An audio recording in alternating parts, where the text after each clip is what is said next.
Hey everybody, welcome back to the Dungeon Dive Hobbycast. Daniel here. I hope you're doing well, and if you're not, I hope you are soon. All right, today I am joined by Rodger Deering of Groovus Gaming Unlimited, Groovus Games. Groovus Groovus Games. Games, Groovus Groovus Games, Games and of Unlimited. course Dungeon Crusade. So how's it going, Rodger? Hello, Daniel. Hello, everyone. I hope everyone's doing great and staying safe, enjoying any games you're playing, and just having a fantastic summer. I have been well, you know me, Daniel. I'm always excited and elated, but just the summer, Yeah. it's just, you know what, I really, you know me, I just talk off the cuff, so I hope you don't mind. But I've gotten stuff done around the house because of my family and kids, because I put them on the back burner, which is bad to say, but I'm so committed to Dungeon Crusade, the Avalon Adventure board game, the community, the awesome fans who I truly consider like extended family. But we're getting stuff done around the house, and Leah's very happy about it. Nice, nice. Yeah, I know and we'll touch a little bit about this, but yeah, how long that you have worked on Dungeon Crusade, and yeah, I mean, when you pour yourself into a project like that, other things just have to be put on the back burner. There's no way Oh, around it, right? it would be, I could write a book, Daniel. You know about some of the things, and one of Yeah. the big things that happened with me Yep. and that during the making of it. And, before I go on, I just want to say something too, and it is about you and Oh, okay. about really, and this is from the heart, and I'm sure everyone will agree with this. Thank you for everything you do, not just for me and the Dungeon Crusade community, but everyone. You Yeah, know what yeah. you did for Dustin and Victor with his Dungeons of Doria. And, I think, you know me, I just speak from the heart. So I think that you have cornered the market with this niche that you have. I mean, your channel's growing by leaps and bounds. There's more people signing up, on the Facebook group. And you just put a lot of spotlight on games that maybe never would have got a spotlight, and just doing cool interviews like you did with Dustin and Dustin with and James, right? You did James. Yeah, James and yeah. that. So I've really enjoyed those. I know people have. So really just huge kudos to you, and just thank you for everything you do. And I really love your format and all your coverage. Oh, thank you. Yeah, I appreciate it. I just like I say, I'm just a guy who likes some things, and I like to share those things that I like. I don't try to come off as an expert on anything because I'm definitely not an expert on anything. But yeah, I like talking about the things that I like. And speaking of that, in today's episode, I'm gonna ask Rodger what he has on his gaming table. We are going to discuss a little bit about Dungeon Crusade. And then Rodger is going to interview me as Yes. part of this. And then also stay tuned, towards the end of the video. We're going to announce a contest that Rodger is going to be giving away a copy of Dungeon Crusade. And he has a question he's going to ask. And we'll get into the details when we announce it. But yeah, that'll be really cool. So thanks for offering that, Rodger. No, I want this to go to someone who's never played the game before. And, we're in the reprint right now, which Yep. again, I'm so grateful to everyone. We're in the reprint right now. So I'd just love to give this to someone, and hopefully who does not own it. That's the one stipulation, give it to someone who hasn't really experienced that. And so we'll get to that. So I'm Yeah. very excited to get this in the hands of someone. Cool. So have you had any time to play anything, or what's on your gaming table right now? Can I say what's on my gaming TV? Yeah, yeah, yeah. Well, here's the thing. I've been playing a lot of video games recently too. So yeah, let's get into That's it. going to come up in my Yeah. interview with you. Okay. I have some great questions to ask you. Starting off with is right now my gaming table is Dungeon Crusade and the Avalon Mhm. Adventure board game, because I'm very excited, Daniel, about this new series that's going to hit the Dungeon Crusade YouTube channel. I suggest anyone, if you want to learn about Dungeon Crusade quickly, Yeah. I'm known for being verbose. No more What? long No, video. no No. way. What, you? Yeah, I can't believe that. No, but I don't want to do long videos unless it's like a playthrough. This new series I have been wanting to do for a while, and it's going to be, the videos are going to showcase every unique feature and aspect of the Avalon Adventure board game and Dungeon Crusade. However, only in 2 to 3 4-minute videos. You learn about the unique lock picking system, the patrol route system, partying heroes together. That was what I wanted to address with Dungeon Crusade, with the warfare types, how you party heroes together, special abilities to, mitigate dice rolls and all that. So this new series, the intro, I was chatting with you earlier. I wanted to have the intro done a few days ago. It will be done tonight. And it's a different format for me. And I'm just really excited because I think Dungeon Crusade is a girthy game. Yeah. It is very girthy. And the thing is, it was designed for a solo player, but you can play co-op. But I think in those long videos I did, everything gets lost in the shuffle. So in this series, I'm calling it a video encyclopedia. Yeah, That kind of way, a video, almost like a video index there you go. Of what it has to offer. Yeah. But real quick, in and Yeah. out, so people could see, well, what's this patrol route system? They can click that video. 2 to 3 minutes, you already know it. How do you use special abilities and what do they do in the game? 2 to 3 minutes, so on and so forth. So it's going to be a series I think many people have wanted, and I've wanted to do something like this, and I'm just really excited for it. So the intro will by the time this airs, it should be a few episodes in. So anyone, please stop over, say hi, check it out, and I hope you enjoy it. Cool. So what's on the TV? Well, I wanted to say my good friend Julius, who's just been a tremendous ally in Dungeon Crusade. He lives out in California, and it's actually, I don't know if you can see it, it's back there on my shelf. He sent me, which I think you've known, I've wanted the game Escape the Dark Castle. Oh, yeah. And Yep. he sent me that. So that is, it's sitting cool. there. Cool. But I know that's an easy game to get into. And aside from that, I've been talking to Sean Fairbanks, such an awesome dude. Yeah, And I've been wanting to play Descent Second Edition with the app. I'm a diehard soloist gamer. And for those of you who have not tried that, definitely try Descent Second Edition with that awesome app. You know me, I love running multiple heroes. The app is the way, the app is the way that game should have been released at the very beginning, I think. Right. And the first, I have not bought many games. I don't have, as you can see, I don't have that big of a collection. When I buy a game, I don't ever get rid of it. I research it to see if it's, my kind of cup of tea, and because I don't sell games. So, but the first game I think I'm going to buy, maybe when everything's wrapped up with Dungeon Crusade, is the new Descent. And Daniel, I saw them. I know it took some heat, but man, I saw them developing it with the app and like that. I thought that was a brilliant design. Kudos to that design team at FFG for doing that. I am really looking forward to that game. That will be the first game I buy. And Nice. it was on Amazon for $87 on Prime Day. So, and I couldn't catch it. I could have got it for like 87. I think the game, I think the game will be one of those that gets put on sale because, like you said, I don't think it caught on. It's a pretty cool game though. It does some neat things. I've played through, I think the first 2 or 3 quests with a group, but I think it is a game that probably plays best solo. So I think. What did you think of it? Did you enjoy it? I enjoyed aspects of it.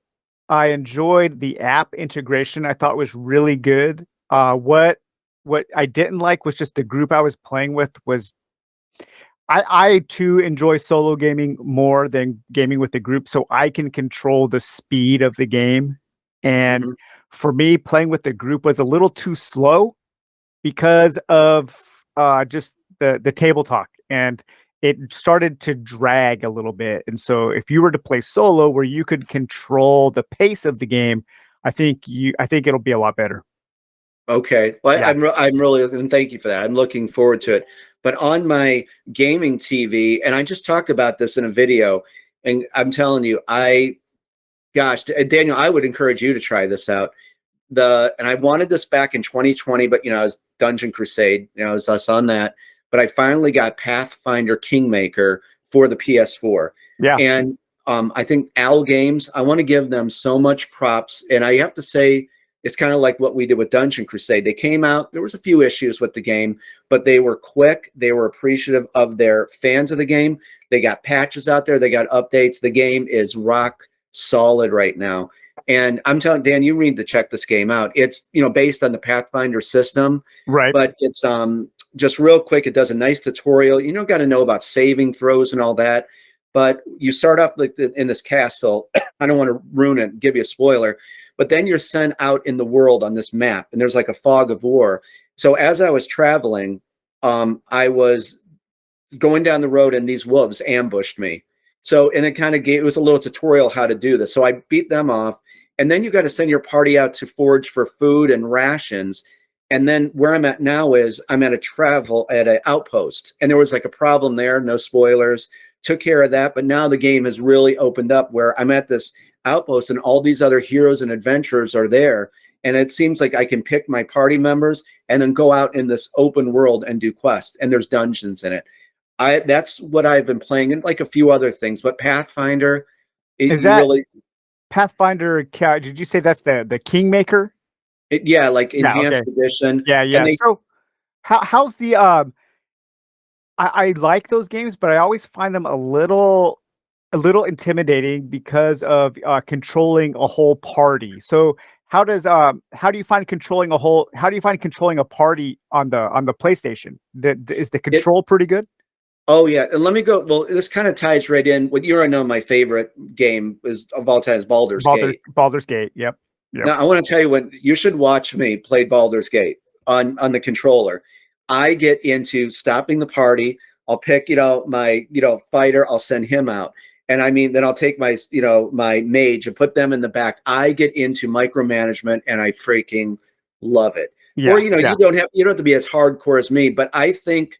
To me, I'd rather play Baldur's Gate on my PS4 than on my computer here. Oh, really? So you like that control scheme, huh? Absolutely. I just love it. And with Pathfinder, I think it's just about, you have to get down the controls and all that, but through the tutorial, it's a good job. But the controlling, I think, is easy. If that, the bottom line, it's easy. You can pick certain members, and there's a pause in this game because I think in the PC version, people complained it was all real time, which would get really hectic. And I don't want that. Yeah. You can stop, freeze time anytime you want. And that's what I get into, that micromanagement, like bring the mage back 10 feet and hurl a fireball and then send the fighter after this person. And then, hit play, let it all, see how it goes for a few seconds, stop, do this. I love it on the PS4. So that's what, between Dungeon Crusade and wanting to play Descent and the Dark Tower, that's kind of what I'm doing, and a few other PS4 games here and there. But Pathfinder, I give it to Owl Games. They did, and I think it was a Kickstarter. I think it was, yeah. Yeah, they stepped up. They patched the game. It's solid. So, and it's hard to find. So anyway, I don't want to take up all the time with that. So do check that out. Cool. It's yeah. great. So yeah, I've been playing a lot. So on my table right now, I just hit 10,000 subscribers last Congratulations. week. Yeah. I'm happy about that. So I'm doing a kind of a celebration, kind of a fun video where I'm going to be doing I'm going to be ranking all of the characters for Talisman 2nd edition. I'm going to do tier rankings of every character based off of absolutely subjective criteria, like how much I like their art, how much I like just the way the character feels and looks and stuff. So that'll be fun. And then like I saw the poster you put up. That looks very cool. With all the characters. Yeah. And then I've been playing a lot of video games too. Video games have been taking up a lot of my time recently. And I've been playing a lot of just kind of 2D indie games on Steam because I can play them on my crappy little laptop here. It plays fine. You know what? Wait, that was on my list. That is on my interview. You may want to save that because I was about to. That's on here for what I'm going to ask. Okay. Well, I'll wait. Please go ahead if you want. Go right ahead. So the two games I'm playing right now, I'm playing one on Switch called Vigil: The Longest Night, and that's a really cool Metroidvania. That's kind of like Bloodborne meets Castlevania kind of thing. Really cool. I'm almost at the end of that. And my only complaint about it's a little too long for what it is. Like I wish I was done with it about 5 hours ago. And then on Steam, I'm playing one called Batbarian, which is awesome. Another Metroidvania. I'm playing through all these Metroidvanias now. I just recently discovered a YouTube and a blogger and Steam curator and YouTube channel called the Metroidvania Review. And this guy's awesome. Like he's a really good writer. He writes great articles about all these Metroidvanias. He has reviewed something like 300 of them or something.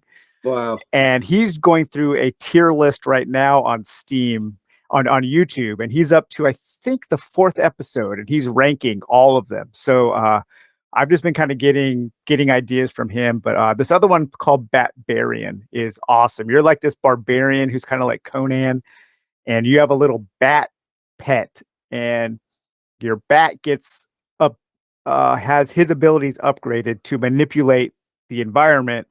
And it's a single screen Metroidvania where each screen is self-contained. There's no scrolling, and then you have to just solve little puzzles on each screen to progress through the big maze. But really, really fun game.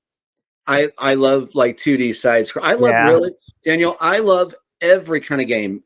Even though I don't ever crap on a game, I'm willing to try anything, but I'm with you like on stuff like that. I love that. And that was actually, you surprised me with that. That was one of my questions on there. And if we, can we go a little bit deeper with this? yeah, That's yeah, what yeah, it was to ask you. Like, yeah, what are some games that would surprise us that you know would play? And that was kind of like, that was cool to learn about, that you play, you know, something like that, yeah. like No, no, 2D. And yeah, I like those games, and I think one of the main reasons why I do like them is that they run on my, I can play them on my laptop, and I've never really had a really powerful gaming computer, and so I'm always looking for things that I can run that are like older. But yeah, yeah. But let's circle back to that. Let me think a little bit about that. We'll circle back to that when we get to the interview part. But can I throw something in? of There might course, surprise you that I play. of course. And I have been always addicted to these kinds of games, man. Like, you know, my jam is dungeon crawl, fantasy adventure. But what might surprise, I don't know, some people is I am addicted for so many years to survival. Well, I like zombie survival games, but in particular, like waves of enemies. Like, you know, how long can you survive? You know, go from Oh wave yeah, one yeah, to. And one of the things that probably really surprised people is that I haven't really played. I played the story a little bit, but I have Grand Theft Auto 5 for my yeah, PS4. And what I like, I don't play online. I'm like really solo. That I couldn't believe Rockstar Games. I'm encouraging anyone, if you're like me and you like these survival games, it's like me against the machine. How long can I last? yeah, I yeah. just relish in that. But Rockstar Games, that I just couldn't believe it. They released like a creator's like tool set to create your own survival maps, like the power they gave you to create these things. And so it was a while back, but I created up to 8 of these things where you take a, you know, any part of the city anywhere, you can section off how much you want. You can have what kind of enemies spawn, what kind of guns they have, and every kind of parameter. And I love to play Oh, those that games. sounds awesome. Oh, Yeah, Daniel, so if you like that kind of stuff, I mean, the story is cool, but I got it especially for that reason because I love to create. And I've created some, I wish I could share some of these maps with you. I really have to figure it out, but I've created and I write little stories about it. And I just love, like, you know, trying to see how long I can last. Like there was one, like I only do up to wave 5, and wave 5, like they've got like heavy machine guns and RPGs, and you got to run and duck. And you know, I have stuff where it spawns. You can grab a rocket launcher, and oh man, but I love stuff like that. Even Call of Duty, I like the campaigns. I did not play online, but I love creating modes where I just play against the AI, the bots. yeah, And so those are the kind of games that I don't know if people would be surprised I play those, but I love waves and waves of horde mode. Remember Gears of War, Gears of yeah. War 2 with The horde the mode? horde mode. Horde mode Oh was my fun. God, I Yeah, would yeah. love that. I get up to like wave 45 on my own with that. But We yeah, so used like, we used to do something similar, and I think it was Grand Theft Auto, probably Vice City, because my buddy and I, we used to just play that game all day. We would just like pass the controller back and forth. mhm. Um, but we used to go to the hospital and just open fire in the hospital to get the cops on us, and then we would just sit at the doors at the Yep. hospital while the cops were coming in, like blasting them, while our wanted level kept rising, and just to see how long we could survive. How long we could survive it, like a standoff, like a cool, like Assault on Precinct 13 I movie or remember something. that movie, especially when Kim Richards, when he goes up to the ice cream truck, and it was a very graphic scene. The guy shoots her. But oh, Daniel, yeah, I did this. I do the same kind of stuff, but I would definitely look in this mode because you can create your own maps and tweak everything in it. And just giving props to Rockstar Games, even the story mode, the characters and the story. I know the game's not for everyone, but man, you got to give them props for like creating, and even Red Dead Redemption 2, and that the worlds they create are just fantastic. Yeah, The really. voice acting and the gameplay and just everything you can do. And I'm surprised, and I will end it with this. I've said this for years. I think Rockstar Games would do one hell of a job making a zombie survival game. Grand Theft Auto, but like a post-apocalyptic zombies, characters. I would love to see Rockstar Games create, a zombie survival game. I think they would do it justice. Did you play the DLC for the first Red Dead Redemption? The Red Oh Dead yeah, Undead Nightmares. Undead Nightmare? Yeah. Yes, that was, and I was surprised they didn't come out for the new one. I am too. Yeah, I wish so. I really, really like Rockstar as far as their game design goes. I'm not so much into the themes of their games. So like you, I wish they would do just kind of a, take their thing, but do a fantasy version of a Rockstar world. Because just for me personally, I would get so much more into something that was fantasy based rather than crime based. But that's just thematically, No, but Daniel, I swear to God, I'm not just like, we have a lot in common. I have said that. Why don't they do an open world fantasy game? With undead, skeleton warriors and barbarians, and I think they would do such an awesome. I don't know. Maybe there's a reason why they don't do it. They don't think it would be as big, but I think they would do a heck of a job, and I think it'd be very well received. They could do it right. They definitely got the power to do it. Yeah, that would be super cool. But let's go. I want to touch a little bit on Dungeon Crusade. So I remember I want to talk a little bit about the genesis of Dungeon Crusade because I'm really interested in how you arrived where you have arrived. So I remember I was an original backer when it hit Kickstarter. And thank you. I had to cancel my pledge, but I ended up late pledging a couple years later. But I remember I was on vacation when your Kickstarter first hit, and I was at my parents' house, and I started watching. You had some really cool and long. I like long YouTube videos because I like to just kind of like chill out with a video on.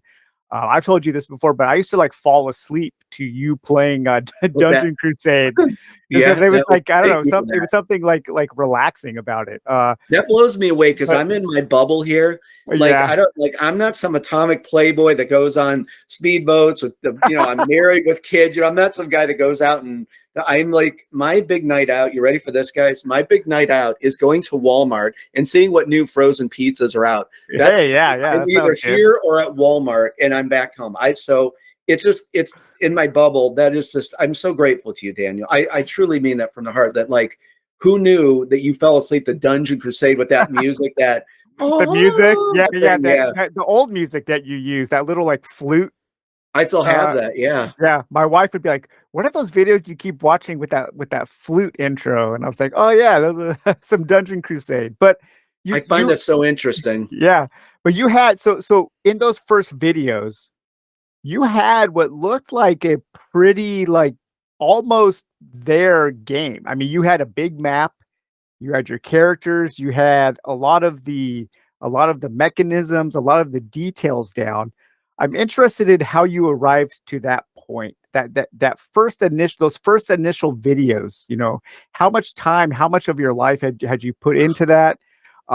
Where did you get that map art, and how did you arrive at that initial stage of Dungeon Crusade? So do you mean like with, I got to make sure so like with that, I know what you mean, the big dungeon, like that original dungeon board, right? Yeah. When you had when you were still using like little the metal miniatures, to represent. That was because this wasn't like the ancient runes now. You mean like that original big? It looked very 80s retro, very rough style. Yeah, I'm going to tell you guys something. Then I could write a book, Daniel, about this. That it was it was such a long process, and like just making that prototype game was years.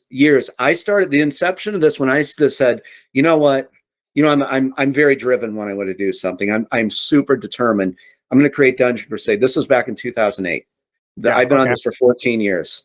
But in those times, and there was like people in my old neighborhood I'd bring in, friends, we'd play test this. Hey, what do you think of this? No, I don't like this. It went through a lot of revisions. It was a massive thing of clay that was chiseled down, reworked, sculpted, and pushed this in and removed that and put that in to arrive with where it's at now. But it was just really writing all of that lore to the games and the characters. And then, I was working at my regular job. I worked for the county with children and adults who are stricken with developmental disabilities. Right. So I have a family, 2 kids. It was a lot to work on that game and just putting different things together, for the rough prototype of the game. Of course, that never would have been published, but it was just piecing together what I had this game in my mind, and from really a lot of the stuff I played over the years, like I've said so many times, like Dark Tower, Dungeon Quest, and Warhammer Quest, and Hero Quest. But then there's the whole, and I'd say more like heavy on the console PC games of like Baldur's Gate, Icewind Dale, Eye of the Beholder, Ultima. It was really, and then my own, creativity, imagination, not being glowy about it, ingenuity, Oh no. but it was Yeah. all Yeah. of these board games and PC games and what was in here. And it was definitely what I wanted to give people. I wanted to give people something, and something for me too, that was just completely left of center and just, new to, just to experience and all that. And it's not for everyone. No game is for everyone. But for what it is, though, it gives people a creative experience that, that's different, Yeah. girthy, but, very easy. Once it's a very easy game to understand. It looks big. And hopefully, if I answered your question, can you like be more, Yeah. you know, So did you, over the years, you had all your influences, the board game, and you had video game. Were you jotting down ideas like in a notebook of, okay, I like oh, this, I like yeah. that, I like, and Oh, yes. so I know, so the party system could definitely tell you like those the TSR computer, the PC RPGs with that party system. Yeah. And you know what, really, and kind of like going back, I can tell you when that originated. If I can I share a quick story with Of you? course, of course, If you'd like to hear this. of I've course. said this like in the group a few times, but I've never said this like in an interview. And it kind of goes way, way, way back. And you maybe remind me of this when you said about Talisman. I'll try to keep this brief, but this is one of my most fond memories I have when I was younger. There was my best friend at the time was Chris Rothgary. Chris Rothgary, if you're out there, I love you and thank you for being a part of my life. You're just awesome. This is way back in the 80s. We were working at a pizza shop together, and Chris he was one who really was into Dungeons and Dragons. We built our first PCs together to game Hmm. on. So the one day we went out on a Saturday to Lakewood, Ohio, and Daniel, we walked into this game store, and this is way back in back in the 80s, and they had it was the most unique store. They had like all these collectibles, but they had fantasy board games, Talisman, Yeah. Dungeon Quest. They had all of that stuff, but also they had all of these PC fantasy RPG games. I remember seeing Champions of Corinne there. They were just this, it was the most unique game shop. And I never saw Dungeon Quest. And I'm leading up to something with this. And Chris was just kind of like 6'3", kind of black curly hair. And Daniel, he talked like this. Okay, don't try it. Like he was freaking hilarious. And we played D&D on Friday nights when we work at the pizza shop. We got other guys into it. We go back to my apartment and stay up all night, and he'd like prepare adventures, and he'd do all these different voices. He was one of the most funniest and loving guys you're ever gonna meet. Anyway, we go into this shop, and I'm just like kid in a candy store. Like it was just awesome. And he went over and to look at something else, and there's 5 copies up there. I went and I laid eyes on Dungeon Quest. And Right. Yep. actually, I can't reach it right now, but where is it at? What's up? That. Yep, there it is. I was going to grab mine. Mean, I'm not just saying this. When I saw that art on the beginning, like on the front of the box. Yeah, so it's one of the best game covers of all time. It really is. Yeah, so and good. I was just sucked into this, and then I flipped it over, and I'm Dan, just talking to you. I want to go play this game right now. Like, you can make out some of that art on there, that like 80s campy, cool retro art. Yep, some of that's by Gary Chalk there, and it said solo play, and I was just enamored by this game. So Chris came over, and he had whatever it was 87, 88, 89. He had that copy, like an original copy of Talisman. Yeah. And real quick, I bought this, and he said, let's go back to my house and we'll play. I said, we got to play Dungeon Quest first. And I was green to this game. I didn't know about the bottomless pit or anything. And we got there. And I'm sorry, I'm drawing this out, but it was just this is what the casual conversations are all about. Sure. I feel elated just talking about this. There's such fun memories. And Leah had just I've been with Leah since we were young teenagers, and we were in our apartment together. But I was at his house, and we set up Dungeon Quest, and we're playing. And it was like the third or fourth turn, and Chris was so animated. I mean, really heavy on foul language, but it was so funny. He pulled the bottomless pit thing and put it down in the dungeon. And so, he rolled for it, and he's like, okay, I missed, what happened? So I take damage. And I remember reading the rules. It's like, damage. It's like, dude, you're dead. He's like, no, that's not right. He's like, give me the rule book. I want to see that. He's like, and I remember he went, what? I don't want to use the language. After this game, Rodger. This is, and you remember he'd always slick his hair. Like, this is the crappiest game I've ever played. And I'm over here like this. My eyes are glazed over everything. Like, this is the greatest thing I've ever played. I love that. I love it. And I took it home, and I was telling Leah about it. And she's like, shut up, you nerd. But that's right there. Like, the first few games I played with one hero. And, I've shared it in the group before how I play with 4 heroes. That was kind of like the advent, really kind of like with Dungeon Crusade. I would put a hero in each tower, have them as a party of heroes. And anyone has this game, please try this. You can't share gold and loot, but you can, the dungeon becomes enormous because you all these heroes and they die.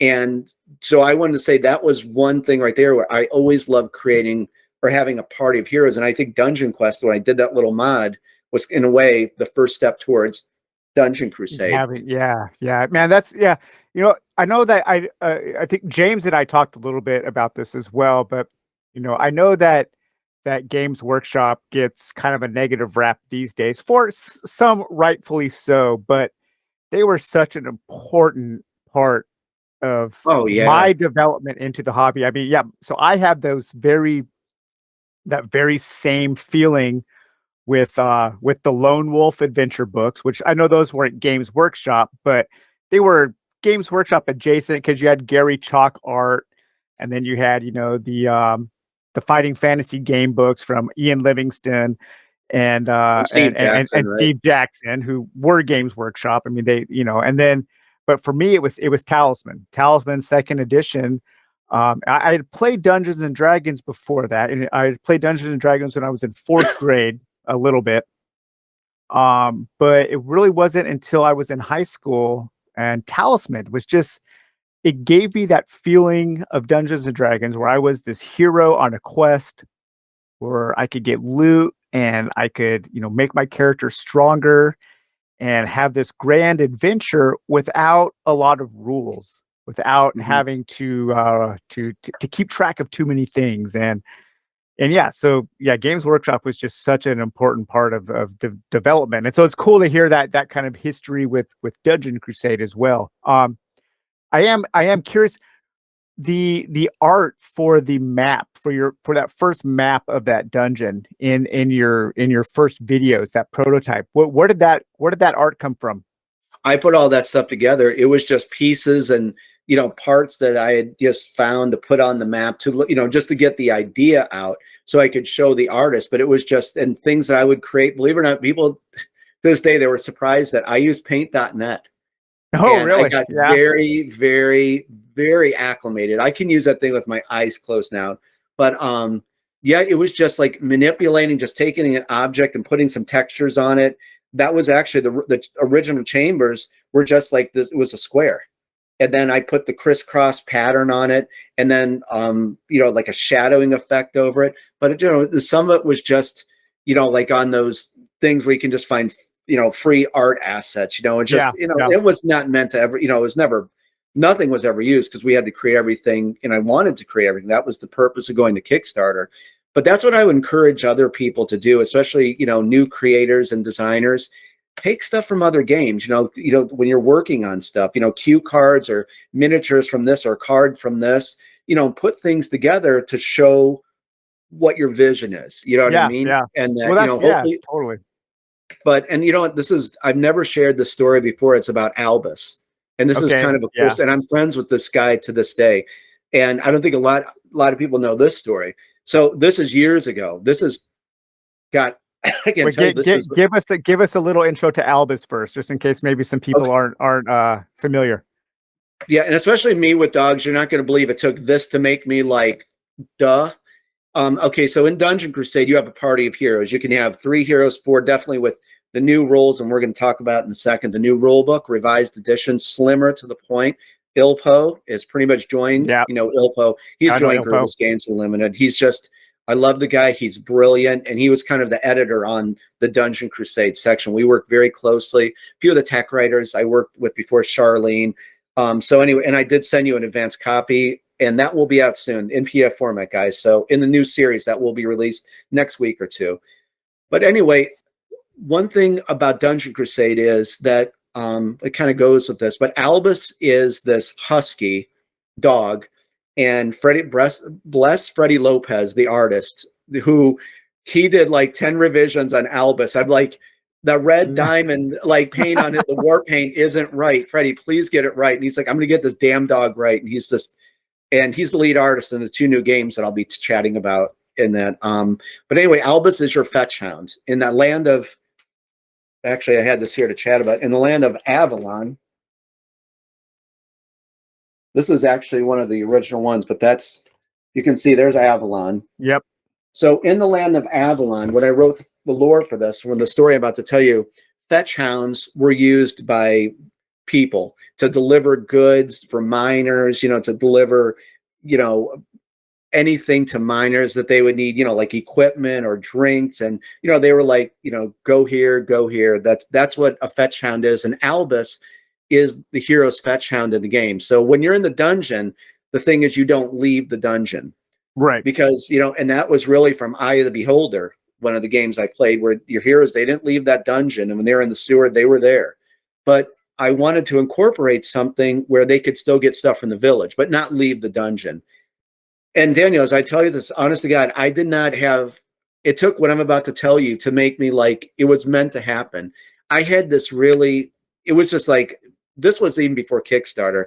I had a teleport stone. Like each hero had, it was just a little token, and you could flip it over and you could teleport back to the village to get something and then teleport back. And then there was a cooldown. I knew it wasn't going to work, but it was just like a placeholder for now. And what happened was, as I said, when I was making the prototype for the game, it was very expensive. I have a wife and 2 kids, and I was working the job I told you. So I couldn't really take anything out of the household finances. And I was selling stuff on eBay. I would just find random things and sell to fund what I was doing.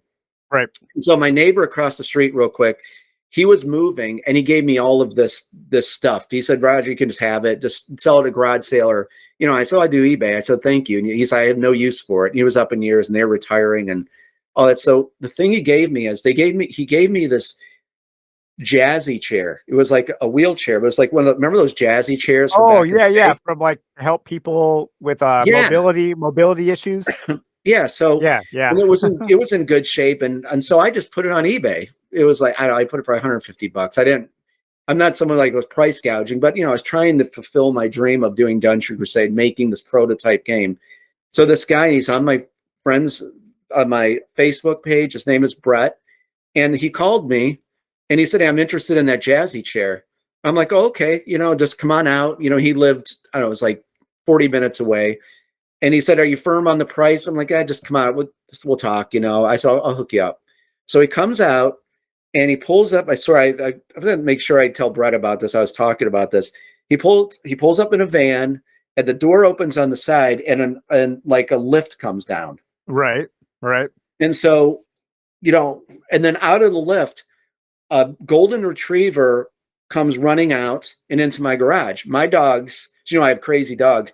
They're inside barking their heads off, and it was almost like I have all these dogs, and this didn't come to me about fetch hounds. It took.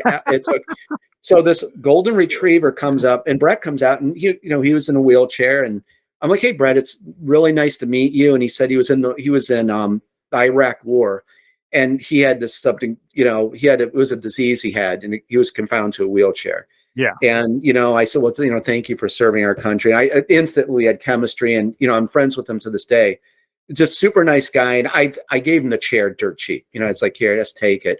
And he was wearing a red baseball hat. And Daniel, I swear, as all my dogs were watching, Caesar is over here looking at me right now. But he said, I said, so your dog here, his name is Albus. As you know, the dog, the party's, hound, his name, is Albus. And he said, that's Albus. And I was petting him, and my dogs are going bonkers and, inside. So he says, watch this. And he took off his baseball hat and he threw it out into the driveway. And Albus went and fetched it and retrieved it to him. And I was like, Daniel, it was like ideas were like this, like, oh my God, the parties have a fetch hound. His name is going to be Albus. And I'm like, Brett. And I really thought he thought I was insane, which I probably am. I'm like, Brett, okay, listen, I'm creating this huge game called Dungeon Crusade. The heroes have to stay in the dungeon. They can't leave, but they have a fetch hound named Albus. Your dog is going to be in Dungeon Crusade. I remember he's like, what are you talking? What in the hell are you talking about? And I shook his hand, and I said, that's why, in honor of that. And it's like, all my dogs are barking, but it took, I swear to God, that's exactly how Albus came about. And as you know, in the game, the heroes can give him gold, and Albus, the fetch hound, can never be hurt or maimed. Monsters ignore him. And you run Albus out to get gold or get potions or weapons. And Yolo's right here next to me right now. She came up to me. Must have been talking about dogs.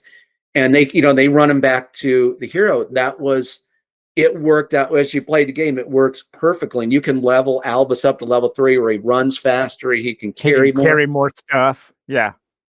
And then I talked to Freddie, and although Albus, the real world Albus, is a golden retriever or Labrador. I'm sorry, Labrador.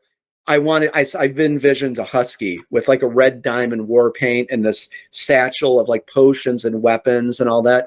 But that was really how Albus came about. It was thank God for Brett and Albus. And I'll never forget that he threw that red baseball hat out, and Albus went and retrieved it. And instantly my creative gears got going. And honestly, I think the next day I had the whole thing done. I was working like a madman because I was so inspired by that. And I'm friends with them to this day. That's really cool because like I would have assumed if you would have asked me, trivia question, how did I come up with the fetch hound? I would have thought you would have been inspired by the old action RPG on the computer, Fate. I played that. Yeah, and Fate was made by some guys that made Diablo. Torchlight. And then they went on to make Torchlight. Yeah. And they had, Fate had the fetch hound, or he wasn't called a fetch hound, but you had a dog that you could send your stuff to go buy, to go sell your gear. And I thought that was such like, now when I play an action RPG that doesn't have a way for me to sell my gear while I'm in a dungeon, for me, it's like, this sucks. Like I want all of my games now to have some kind of fetch hound because I love that idea. It's a fun thematic thing because I like dogs and cats and pets. And not only is it a fun thematic thing, but it's a quality of life issue for the player. So the player doesn't have to constantly, stop having fun to go to the market. Exactly. And that's why with Dungeon Crusade, the dungeons are 3 by 2 feet. They're huge. And so Albus was a way, and he's pretty peppy when you level him up. You can just send him off and you can keep doing your quest in that. And it just, like what you say, it was like little pieces and moments like that. But I'll just never forget that with Albus and Brett. And it was just a very cool moment. And that's, and me, I absolutely love dogs. And then I wrote all the lore about fetch hounds and just very passionate about it. So I hope I hope I know that was kind of long-winded, but I hope I answered some of this and gave you some insight on, what it was like. But even then, when Sean Ellis, who's just an awesome artist, he was the first person to really like get with me and believe in this. And he painted the ancient runes. You could probably tell his art style. He painted the ancient runes, Castle Blackwood, and the Cavern of Lost Souls. And I blueprint the dungeons out, and I was like researching castles for like a month, like learning about all the different stuff, the ordinary and just all of the undercroft. And I really researched castles when I made Castle Blackwood, and it turned out, and his art just took it to the next level. And I remember he said he's going for a Dark Souls theme when he painted that one, where the ancient runes is very retro and bright, kind of like I love the colors on the ancient runes. But I hope I answered that. Yeah. But before I forget, I just wanted to tell people, and that's what it was about, like with the reprint, and that I don't want to make it all about this, but I did want to say, when the game came out, and Daniel, I have to thank you, because you love the game, the rule book. Some people like the rule book; they loved it, and you know how I work with 2 tech writers, and it was big, but I wanted to make sure I answered everything as best as I could for people. And there was a lot of illustrations, but there were some people that said, Rodger, this rule book, I don't like it. I hate it. We want a new one. And that's why I jotted down everything, what we could do. And last year I worked, again, just around the clock. Whatever fans wanted, I addressed. The scalable difficulty reference card. Rodger, some of these challenges and traps are too tough for my level 1, level 2 hero. We have a scalable difficulty reference card. The new revised rule book, much slimmer, and there's 8 rule sets within it. Rodger, I want to play Dungeon Crusade with 1 hero, solo Crusader mode. I like the classic combat system. Okay, now you have the revised combat system. Because Daniel, the person I am, and I've always been like this with like the music I create, and definitely Dungeon Crusade, I'm just a perfectionist. If you're not happy with it, if Gunther's not happy with the rule book, or this person is not, let's fix that for you, because I love creating stuff for people to enjoy, and I want to give them the best experience possible. So what I'm saying is, I've listed before everything. Every issue that someone had has been corrected, in Dungeon Crusade. So you'll see that with the Crusader upgrade pack, which I think you're getting, or I'll send you one for everything you've done. Nope. I got one on order for sure. But now I honestly sleep better at night, truly, knowing that this game is where it's at now. It's really been perfected and honed. I think so too. I think because it is such a big game, and I think breaking it down into kind of like having different modules that you can kind of like mix or match, because I recently played the game for the first time with a group. I wanted to talk to you about this. So I played the game with a group about 3 weeks ago. It was 3 of us. And I think that might be my favorite way to play Dungeon Crusade, because we each took 2 characters. And that was so much fun, each of us controlling 2 characters. And we kind of played a heavily modified version of Dungeon Crusade. But I encourage that. Yeah. I encourage it. Like what you've given us is like the tools to kind of make the Dungeon Crusade that we want to play, right? So what we did is we played 1 quest table only. So we had, 2 side quests and 1 main quest. And then I just randomly filled the rest of the chambers with random tokens for random monsters to fight. There you go. And then we played where we played the simplified combat with the minions.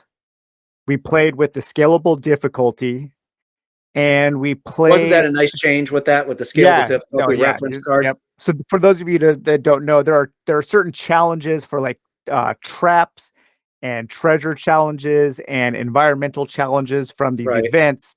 And with the scalable difficulty, depending on the level of your hero, you have an easier time to overcome those challenges.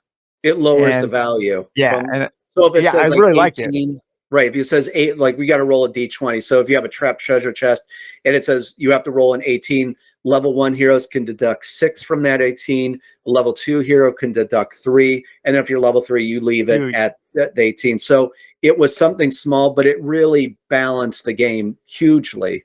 Oh, yeah. So And let But me yeah, tell you, thank you. I wanted to tell you one more thing one house rule that I added that we really liked that kind of it definitely made the game easier, but it sped up the game a little bit to where we could get more experience to build up our characters because we were only playing one quest table. So what I like to do is like with all the traps. So we were playing in the Tomb of Kaladar and we were using traps. So what I did is I made it to where there was an incentive to spring the traps. So I made this little rule where if your hero, walks over a trap and it's a live trap, or they go through one of the traps in the Tomb of Kaladar and they survive, or they're able to pass through the trap without taking any damage, then they get a point of experience, or what is it, Life Force, life force. So where it gives which is like XP. yeah, it gave us an incentive to seek out the traps and try to survive them without taking damage, so we could get some more XP. And we really liked playing like that. That was just such an easy little rule to incorporate, and it gave us more of a reason to trigger the traps and to have fun with the traps, because I like to trigger those traps because I like to see the art on the trap cards. You know what, Daniel? And there's some, I want to thank you for that. And already just talking to you, I would like to work with you on, and this is something simple we could do within like a few days.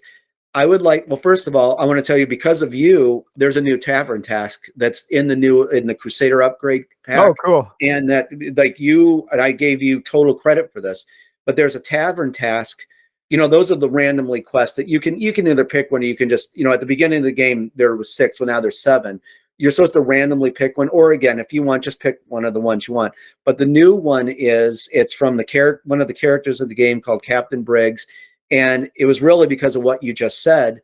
It's the trouble with traps. So I wrote a little story where his men are going to be set in to help out the heroes in the dungeon, but there's a lot of traps. So Yeah. now you get an incentive for going through those traps and disarming them. So you get life Very force cool. and Yeah, good that's amount of awesome. gold. But what Yeah. I'd like to do now is work with you and get this out for people. Have just like a little reference card with traps and something. This is off the top of my head, just building on what you did. Give fans of the game a little card they could have there. By springing a trap or going over it, roll 1d6. On a 1 to 2, nothing. 3, 200 gold. Like something like, so you'll get, life force for a result of 4. So you roll a d6 for springing a trap to see what kind of reward you would get. Yeah, Nothing that's super too cool. outrageous, but Yeah, like something gold or fun. life Yeah. force. But I think that you can expect that will be as a free download, and it'll Yeah. be the DJ Davis mod. No, I love that, because that's one of the, so I called my initial review for Dungeon Crusade was called an uphill battle to greatness, because I think at the end of the Dungeon Crusade road is a great game, like a classic, right? But Thank you for saying that. I'm very grateful. I had some issues getting there because of the rule book, but you addressed those. And just over the years, continuing to develop these little modules that we can like plug and play, and viewing Dungeon Crusade more it's more of a sandbox to play in, and then you give us the, Well, all the various little toys that we can play in that sandbox. and you know what? That's why I wanted to show people real quick. And I don't want to make this all about this, but building on what you said, this is when, and people, and again, this series is going to touch on that, but it's like when people say, well, is it a campaign game? I didn't want to do a run-of-the-mill campaign. That. There's the 3 quest tables. No, I wanted to do something different for people. And like you said, I encourage people, homebrew it. This is like a box of goodies. Just make the kind of stuff that you want. But this is the scenario system that I came up with. And hopefully, is that coming through? Oh, yeah. Yep. Okay. But so anyone who doesn't know this, these are the quest tables. You're going to pull those quest cards. It'll tell you what dungeon you're going to be on. But here's the nice thing about it. When I came up with this system, picture these like slider switches on a PC dungeon crawl, PC game. You can tweak everything in here to come up with new variations on how you play. There's 6 different difficulties. So you could just select, one of the difficulties, kind of slide those sliders to select, different things for it. And then if you see there's dice right there, you can roll on each entry and you'd have to jot it down. You can let fate decide the game you're going to play.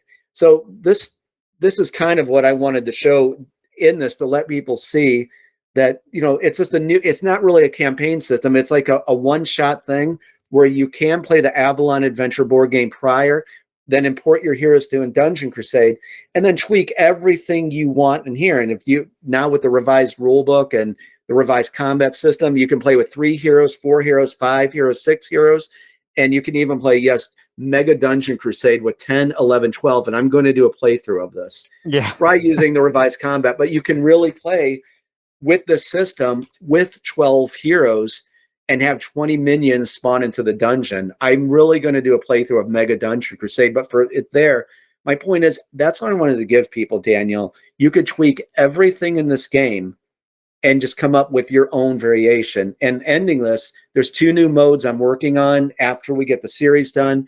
What you just kind of said, one quest table, I put this in my last Kickstarter monthly update. There's a new mode coming called Quest Challenges. And I'm writing one right now, and I'll have the format how to do this. You can create your own quest. Playtime is only 40 to 90 minutes. You're only going to play one quest table, and they're going to have extra movement. But my point is, that was something I wanted to address people. Okay, I don't want to play 2 or 3 or 4 hours with Dungeon Crusade. I want to play an hour and a half.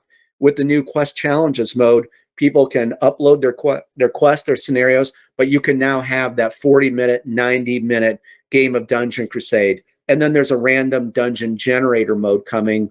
And in the Pledge Manager, there's those skull tokens. So that's what that's right. for. Yeah, So, I was thinking of a way to do like a random, to where if you just kind of wanted to play Dungeon Crusade as a monster bash, say like, okay, I'm going to play this game where I have to kill 3 guardians and eliminate, a certain number of chamber monsters. What are the chamber guardians? champions. The champions. Yeah, the champions. I have to eliminate, 12 champions and defeat 3 guardians, and that's how I would win the game. And That is everything, exactly what that is. Yeah, that's going to be super cool. I like that. And actually, I'm throwing in where it's going to be random quest items. So, and then it'll be popular. So basically, what you just said, the random dungeon generator is just that. You want to go in, kill monsters, get some loot, and find some quest items. So the quest cards will be very simple.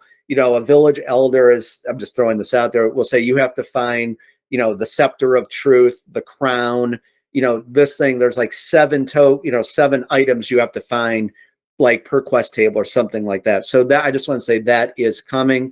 And to close this out, that it's in the reprint, and it's going to be in my monthly Dungeon Crusade Kickstarter update. And this will be featured next weekend, our interview here, so people can check this out.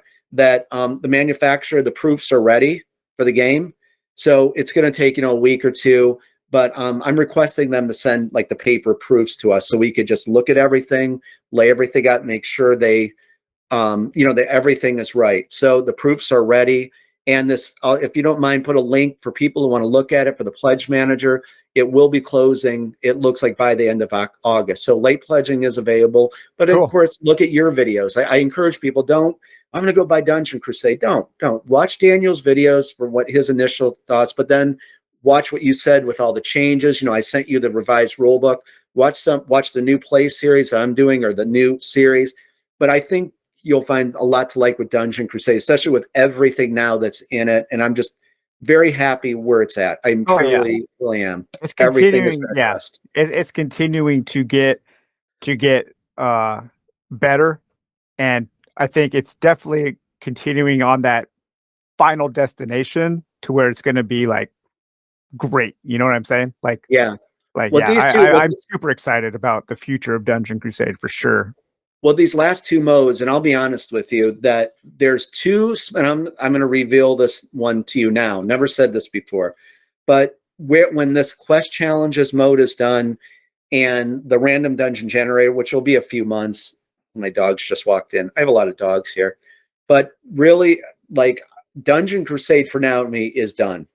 It's been perfected. It's been honed. Everything is in it. And of course, there is this massive expansion that's coming, but I want people to, there's so much in this game to like already, but it won't be coming back for a while because I want to do these 2 other games. Right. And the one game I'm going to tell you right now is going to be done pretty soon. And Freddie Lopez is the lead artist. And you said a phrase that I absolutely love. And I'd love to steal it from you and say, Groovus Games Unlimited, effortless fun. Yeah, I'm all about the closer a game is to being effortless fun, the more I will enjoy it. This new game that's going to be out, it's going to be done very soon. It's as you know how big the land of Avalon is. I just showed you the map. Yeah, so yeah. It's at one, there's 2 games, but they're very small games. This one I'm telling you, it's kind of like not medium, not small. It's just a really quick game to set up. It actually takes place on a board. It's going to be a dungeon crawl at a certain location in Avalon. You can have the game set up in 10 minutes and random. It's going to be random every time you play. You're going to control 3 heroes in this game. And but the game world when you play this is going to be something like the dungeon world is something like you've never seen.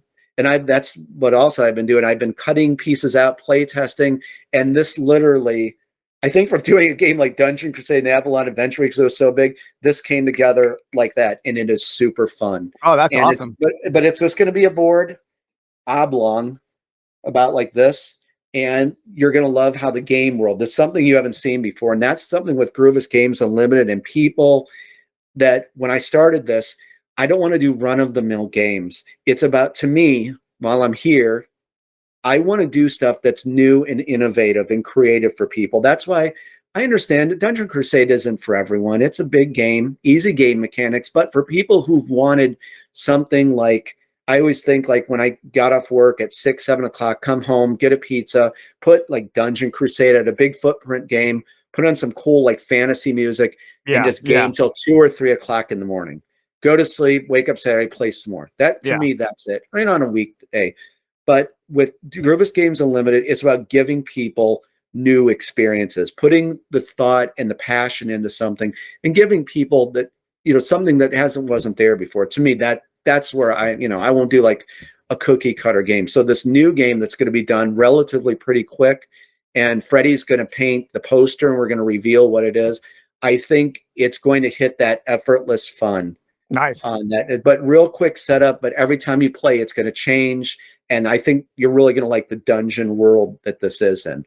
So you probably have all kinds of little, in the world of Avalon, there's a lot of little detail. And so you probably know a lot of the little detail about the little areas. So are you imagining a series of different games that are going to be taking place in different areas of Avalon? I've said that before. This is like, that's one of the reasons too, as we look at this, like, so that's why it took a while to create this whole land of Avalon, where Dungeon Crusade book 1, Genesis of Evil, is this huge book, right? Well, like the smaller game I'm talking about is at only one location, and another game is at another one location. And I have to tell you, Daniel, which is how everything is, I absolutely love being absorbed with one. I'm not going to tell you which location it is yet, but for this game, but I love being absorbed in that one location and writing lore for it and taking people into this one location. I mean, the Avalon Adventure board game, as you know, which took a long time to write, and that, there was just so much with NPCs and all that. But I took people through this land, and something I was very passionate about the world building and lore. And, like you learn about all the places, like about Ghost Isle, what happened at Ghost Isle, and, what it used to be, no spoilers, and Deadwood, the residents of Deadwood, of what happened to them. And I'll just leave it at that. But that's what you said. Like, it's cool to make a smaller game based at one location. And it just goes like what you said, effortless fun, quick to get to the table. And just, I want to address common complaints that people have with board games. One of them is just time. It's like I've seen people say they get, by the time I set the game up, I'm too tired to play. So this new game that's coming, I 10 minutes, set it up, you're ready to go play and have a cool experience in about an hour and a half, or, depending, it won't be a 2-hour game at all. And that's what Yeah. I want to do. I want to do a smaller game for people, and that. So hopefully I answered that well No, enough that with that that. that sounds great. I like the idea of like, book one, Genesis of Evil, being this like massive novel, but Yes, then you can set these other little games in these other like single locations, and those end up being kind of like short stories. that's you just Yeah, said it. And yeah, this one that's cool. smaller game, the one that I'm talking, the very smaller game, I mean, it's big, but it's, you know what I mean? It's smaller than this. That's this is actually a prequel to the game. Oh, So cool. you'll see some younger heroes going to the certain place that, before all of the genesis of evil happened. So it's kind of like a prequel kind of thing. Oh, hey, that just reminded me. So I want to ask you about this. One of the things I really appreciate about Dungeon Crusade is your depiction of the female heroes. Very classy. They're not over sexualized. They're actually wearing like useful armor and and they're covered up. And I really appreciate that about, but they still look they're still like Badass.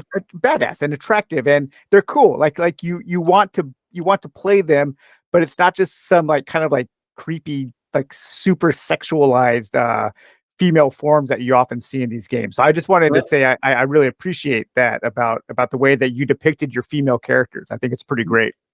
no, and that's something that I'm like, was very passionate about. And you know what? Here, to each is their own. I don't want to offend anyone. I don't like that at all. Like when you see like the female heroes wearing like a chain bra and just like a pair of like leather, whatever, Yeah, skimpy things and it's not showing skin. practical. I don't, I never like that. I never have. And to me, you know, that's, if other people want to do that, that's fine, that Oh you yeah, can do totally. that. But I just don't, I don't want to depict women like that.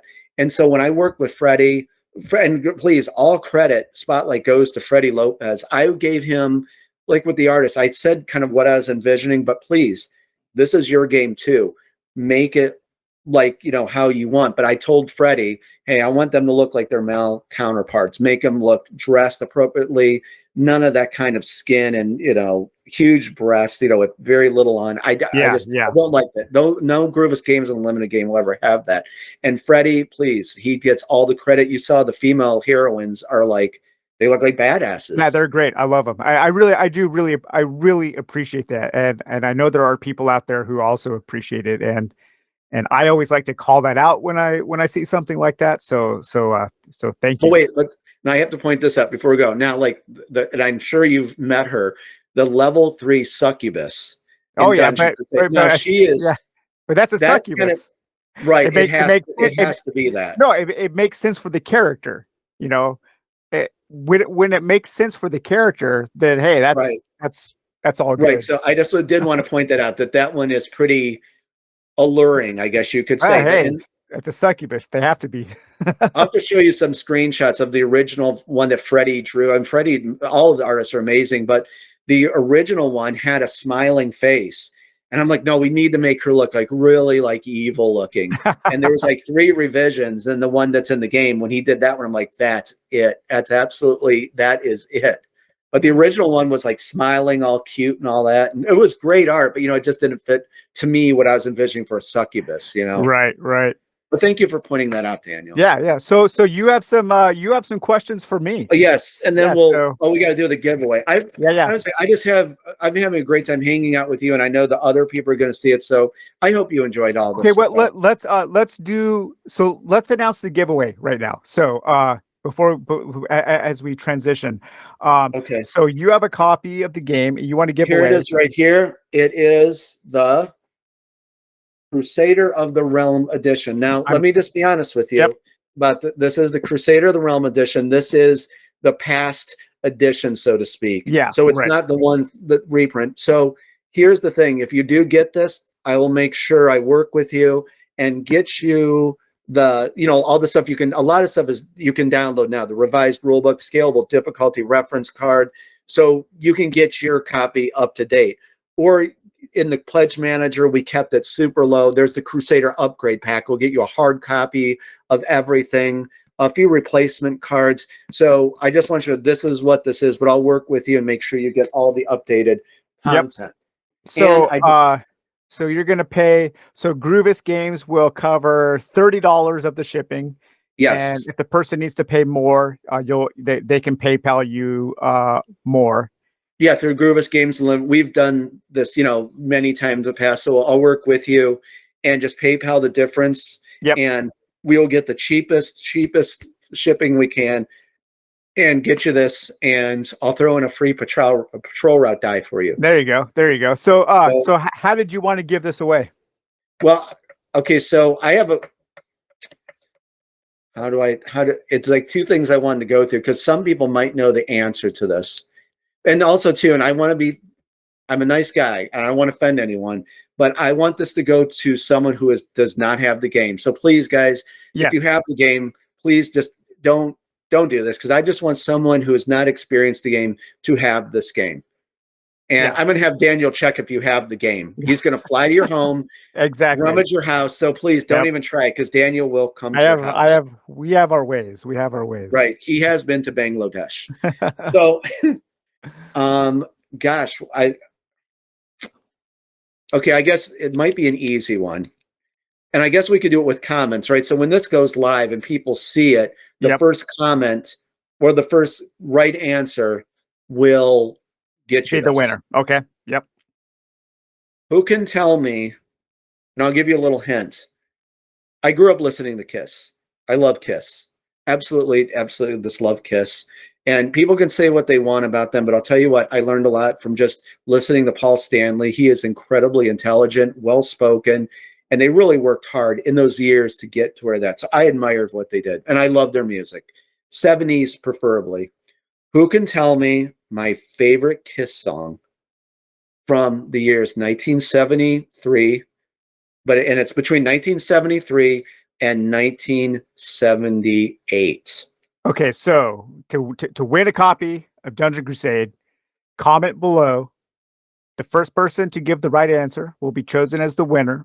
And the question is, what is Rodger's favorite Kiss song from 1973 to 1988 or 1978? Yes. Okay. All right. Perfect. And it's on one of their studio albums, of course. Well, it's on. I'll just say that. Just guess the song. I'm not going to say any more. Thank you. Good luck to everyone. I hope you get it. I'm looking forward to getting this to you, and of course, just working with you on it. Yeah. All right. So now you have some questions for me. Yes. And so I got to put on my bifocals here so I can read my own questions here. Yep. This is going to be fun. Okay. Name. Daniel or DJ? What do you prefer, or do you care about someone calling you either one? And do you prefer the name Danny?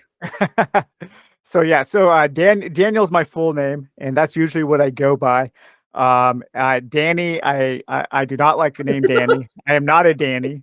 For some reason, I imagine all Dannys have red hair. I think that's probably because of Danny Bottaducci. You made me think of Ethel Merman or whatever. Saying, "Oh, Danny boy." Yeah. DJ is just my initials, and that's on Jonathan. James. Okay, Daniel James. Nice name. And so that's on my Facebook. But yeah, Daniel or Dan. Oh, Dan. Okay, so what do you if you prefer? I'm actually okay. I'm super okay with either. I've gone by both before. Yeah. Okay, but do not call you Danny. Do not call me Danny. I will not answer. Okay, and then I guess that answers my next question was, is your middle name Aloysius? It is not. It is not, unfortunately. Look, we're having fun with this already, right? Okay. And I'll chime in if you'd like to know mine. What is your favorite food? I would say my favorite cuisine is Mexican food. And I love tacos, enchiladas. I just made some amazing chicken tacos yesterday.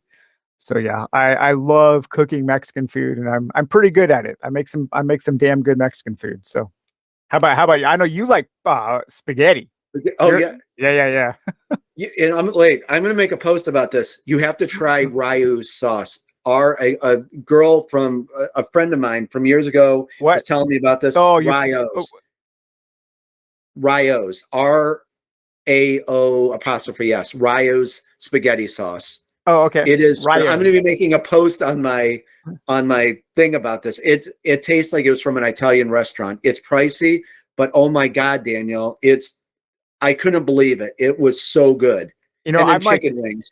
I yeah, love I'm like chicken wings. you. When I make spaghetti, I like to just use like a jar of like ragu or something, and then I doctor it up with like my own spices and stuff Trust like me on that. this. Yeah. Try the right. You'll see the post later tonight. I'm going to get the intro video out to this. I'm going to post about Ryu sauce. Try these two. It's the one's called vodka sauce, and the other one's tomato and basil. Mix them together. It's thick. It's not watery. The taste. It tastes like it came out of an authentic Italian restaurant. I couldn't believe it. $7 a jar though. Awesome. Yeah, I'll give that a try. Oh, believe me, you'll be pleasantly surprised. So hopefully, are you liking this Yeah. little interview? Okay, so next one is, so that was interesting about Mexican food. I would love to try your some of your cooking sometime. I do love Mexican food also. Daniel, what is your favorite color? Gray. Really? I have a lot of gray. A lot of grayish shirts, gray blue, gray green. I think you Yeah. like kind of like earth tones kind of stuff. I love earth tones, man. The 70s earth tones are my favorite. I like that too. My favorite. Well, I'm in the green room. The Mhm. walls now you can't tell with the lights on, but this room is green. I love green. It's like not a bright neon green, but just a solid, strong green. I love the color green. Okay. Oh, this is going to be a fun one right now. I got to kick back. I got to get into interviewer mode with this one. Oh, you're going to love this. I think everyone's going to love this one. Okay. Daniel, take us back. Take us back to those tender years, Daniel, when you were a boy. And okay, that isn't working pretty good. But anyway, take us back, Daniel. What were some of the first games that you played that you can remember that you just fell in love with? Like whether a video game or a board game, PC game, what were some of like early games that you just loved? Whatever it could be. Whatever. Yeah, so it was probably video games first, and the first game that comes to my mind would be Empire Strikes Back on the Atari 2600. Wow. Yeah, I That was had a that. yeah, that was a huge game. And then of course would Adventure. probably be I never got into adventure. It was a little too obtuse for me, I think. I well, just real quick, I specifically remember my mom buying me Adventure at a store called Esco, and we went there. And I remember she bought me. I was like really young. These red Imperial cinnamon like candy, and I Yeah. remember sitting there in my bedroom. I'm not exaggerating. I remember this like it was yesterday. Eating these red hot Imperial cinnamon candy things and playing Adventure for hours and hours with the gold key and the black key and the white key and the red and yellow and green dragon The and the dragons. damn bat Yeah. that would steal everything from you and The the bridge. chalice, the bridge. Yes. Yeah. Oh God, I Yeah. love that. Okay, Yeah. so So Empire Strikes Back. and then probably from there would probably move on to probably to the Nintendo days, and of course that would be the three big ones for me on the Nintendo were the first Legend of Zelda, Yeah, and then Metroid was I love Metroid, and then the very first Final Fantasy. And I remember yeah, my buddy Paul and I, we played the first Final Fantasy all summer. That was one of the best summers ever because back then, like the games came with like really elaborate maps yes, and a bestiary and like big thick rule books that you could read. And so we had everything laid out, and we played through together. We played through that whole game in one summer. That was super fun. Um, then after that, the next big one is probably like Street Fighter 2. Street Fighter 2 was a really important game to me because it introduced me to a whole new group of friends that I met at the arcade.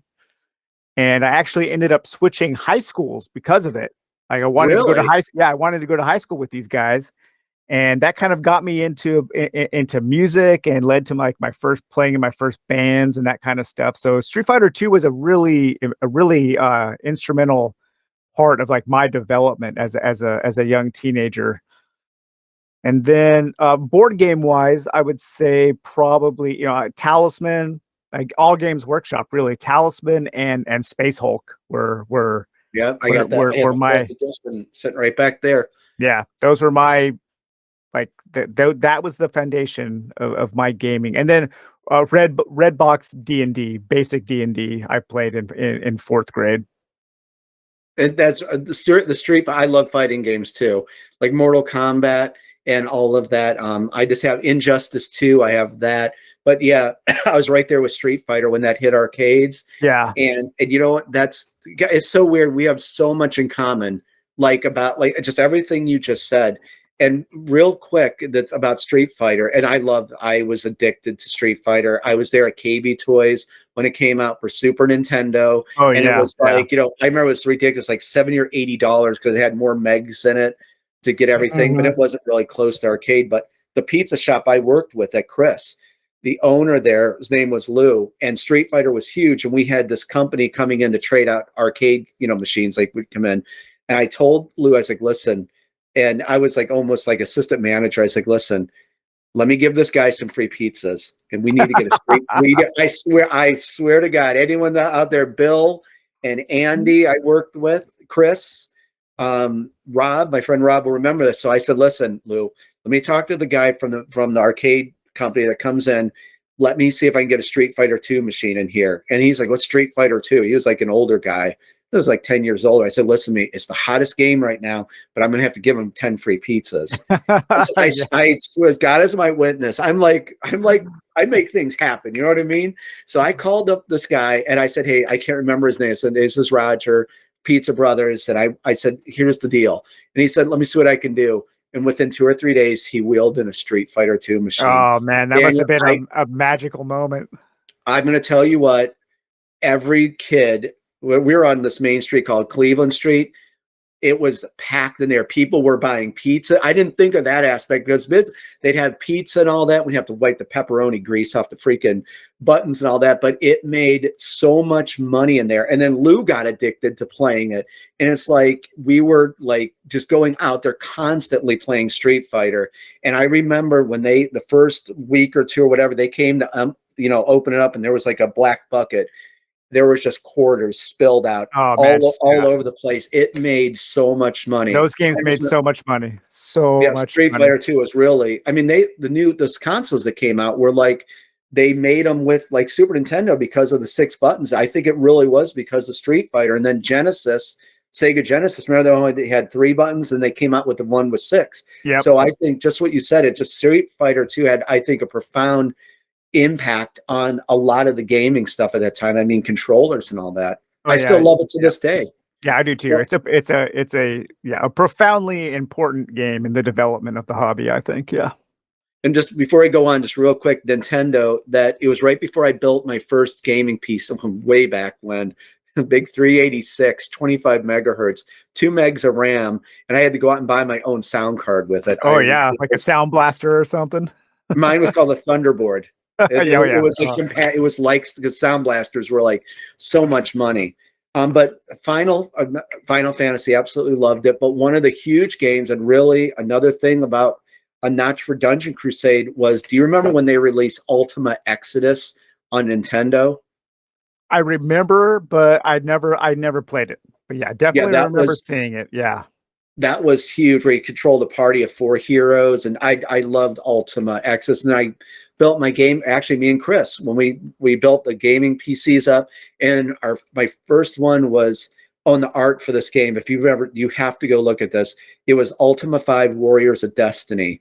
Did you ever see the cover? It has like this warrior, and there's like a guy that's been shot with an arrow, and there's these 3 like shadow lords behind him. Oh my God, the art for that. I'm gonna look it up right now because I don't know if I'm Warriors familiar of with Destiny. it. Yeah. Take a look at that picture. That is just an awesome one. That was very interesting about Oh what yeah, you yeah, that is, yeah, totally. isn't I that remember neat? that. That's a good cover. Um, I can't even read. Oh, okay. This is going to be a good one. I'm really having a good time with you. I hope everyone's enjoying this. Okay, I got to get into character. I got to do a little role playing for you. Character. You're Uh-oh. going to love Uh-oh. this. Okay, you're going to love this one. You're in your dungeon dive room one night. Yep. It's late at night. And out of nowhere, a puff of smoke comes up, and it's the great Shabazi. He can make any wish happen. And he looks at you and says, Daniel, I will grant you 3 wishes. No, like 2, because of inflation. Yes, I will right, give you right. 2 wishes. This is a terrible accent. Pick any 2 games you want, out of print or new, and you could have those 2 games with all expansions and all the miniatures painted. What do you select? I'm sorry, that was a terrible accent. Okay. So I, the great Shabazi has asked you, what 2 games would you want? Any game you want, all expansions, all miniatures painted professionally, appear right there in your room. okay. I want to I'm gonna ask the great Shabazi if I could modify one of my wishes or modify one of the stipulations. I would like to have all of my miniatures actually transformed into cardboard standees Wow. with good art. Is that within the realm of Well, possibility? I guess the great Shabazi could do that. I'm out of that element now. But okay, yes, you could. But is there any kind of, seriously, if there's 2 games that you Yeah, could yeah, just no, have no. right now, I all expansions, everything, out of print, new, whatever.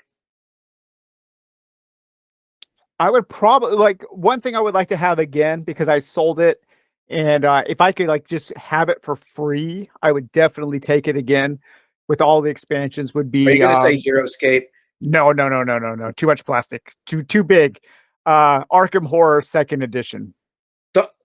That's over here on my Yeah, shelf. I got that in Dunwich Horror. yeah. I like I would, it. Like I think it's great. I sold it, and if I could have it again for free with all the expansions, like I would definitely go for that. I think for a second game, I would say that with me too with Arkham Horror. Those expansions are so expensive right now. If you can find them.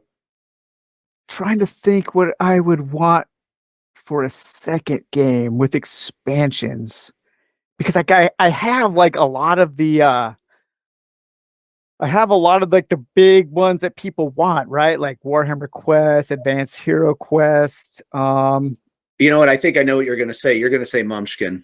Yes, Munchkin. I want all the Munchkin. I like Munchkin. Munchkin's fun, but yeah, I don't want all the expansions. I wouldn't have any place to put I've them. always wanted to try Munchkin Dungeon. I don't know what it is, but I just, because it's Dungeon, I'd like to know more about it. Maybe yeah, I think I would ask for Arkham Horror, and then I would ask if I could just have all of my plastic miniatures in my gaming room magically transformed into cardboard standees with cool art. I would love to have that as as a as a wish because I like standees a lot more than I like minis. Okay, real quick, your preference though, cardboard or that new, what is it, the acrylic? You remember that? Cardboard.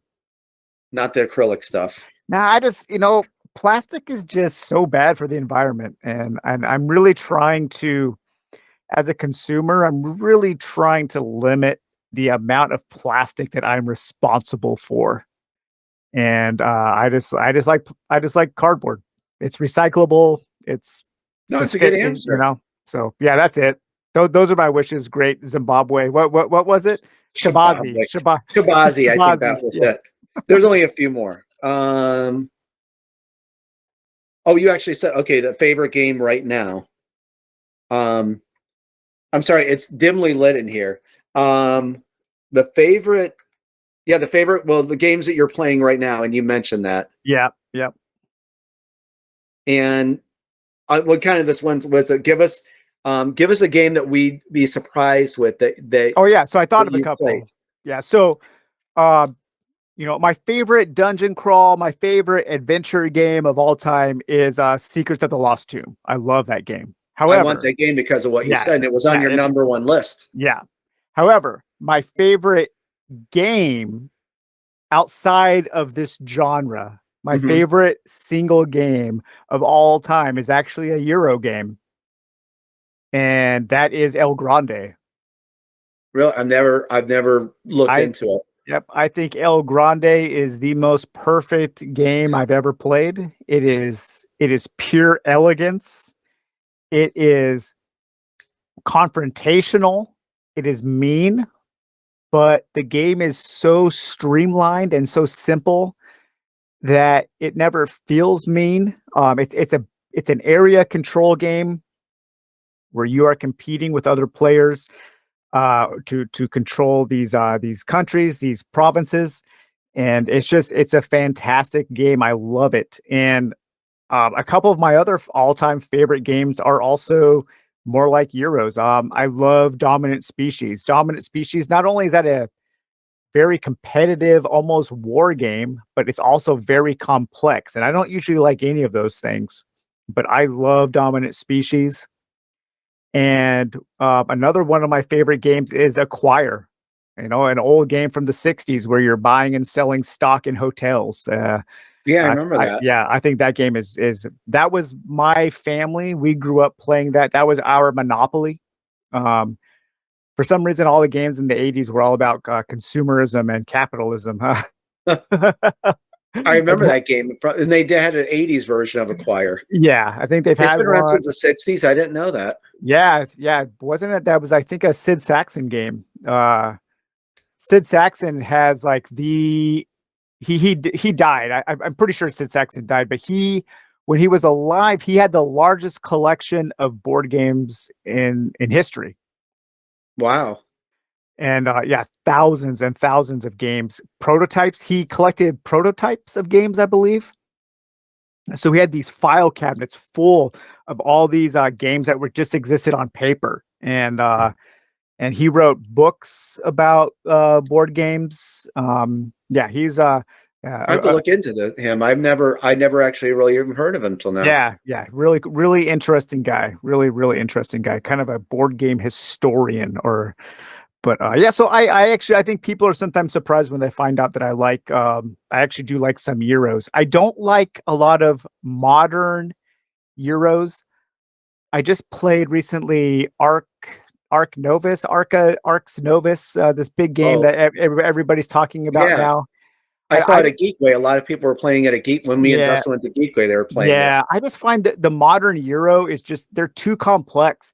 They keep they keep adding more and more elements, more and more ways to score points, more and more um, wrinkles into the rules, and in my opinion, none of them are better for it. I mean, El Grande came out like over 20 years ago, and it is dead simple. You can learn the game in like 5 minutes, Hmm.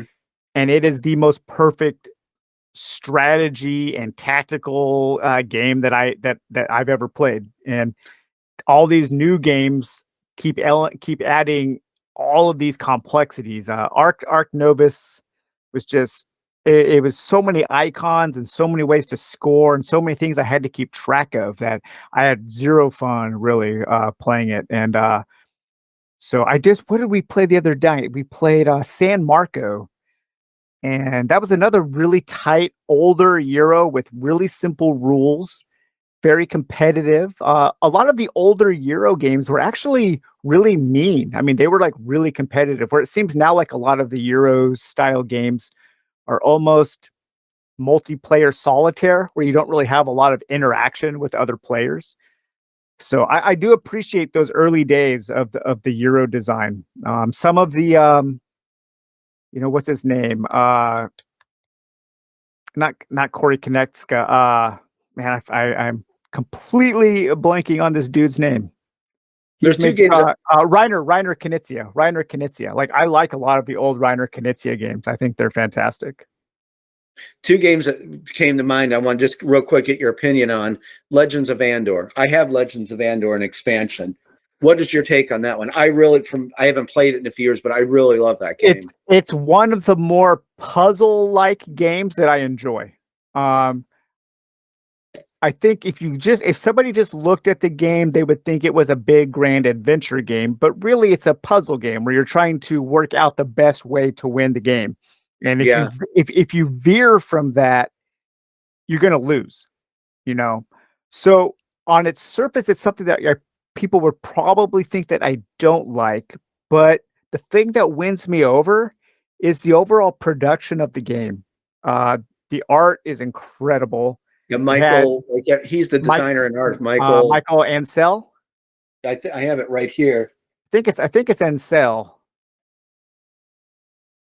Look, but his this is AI behind. I have this expansion never opened. that expansion is fantastic. That adds a really cool random elements to the game. Really, it's still in Yeah, shrink. yeah, I think Yeah, there's that's one of the better expansions yeah, for but any what's his board name there? game. Can you see his name on the bottom there? No, I think it's Oh, Michael at the top. Ansel. Yeah, Yeah. But I really yeah, like this. I can see what you mean when I was playing thinking back. It is almost like a formula. yeah. You have to, It's fine though. But the art is great. The theming is oh yeah, the great. art. The writing of the quest cards is really good. It's a really well made game, and I like how the expansions. I like how the different expansions add new boards, and it's a trilogy of games. So yeah, I mean I have all three of them over there on a shelf. So yeah, I like those games. What was the other one? It's gonna be interesting. I don't know if you've ever talked about this game. It was the most complex game I ever had to learn. I probably forgot 40% of it. I loved it. Mage Knight, the board game. Yeah, I recently just did talk about Mage Knight. I talked about it in my top 50 post mortem because there were three games that people asked me about. They asked me about Gloomhaven, Madara, actually four games: Gloomhaven, Madara, Sword and Sorcery, and Mage Knight. And all four of those games were not on my top 50, and because I don't care for them. Mage Knight, out of all of those, is probably the one I respect the most. I think it is a really well designed game, and I think it looks awesome when it's set up. I like a lot of the game. I just found the game a little too crunchy for me, a little A too math complex. problem. It was a math problem. It was a little bit too deterministic, and for me, it wasn't worth. I didn't get enough fun out of the effort that I had to put into it. I got you. Yeah, I mean, I respect.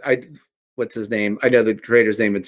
But I know I respect what he did. I love the game, but it's just I remember it. I watched Ricky Royal. Oh I'm yeah, sure a his lot of playthrough people is watch him, and is that's kind of a. legendary.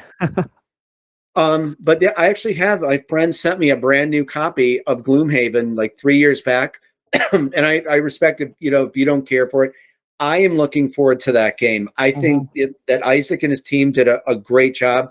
But before that, it's been highly recommended to play Jaws of the Lion because that starts you off with really at the very basic. And I thought it was brilliant, and it really gave me something to think about.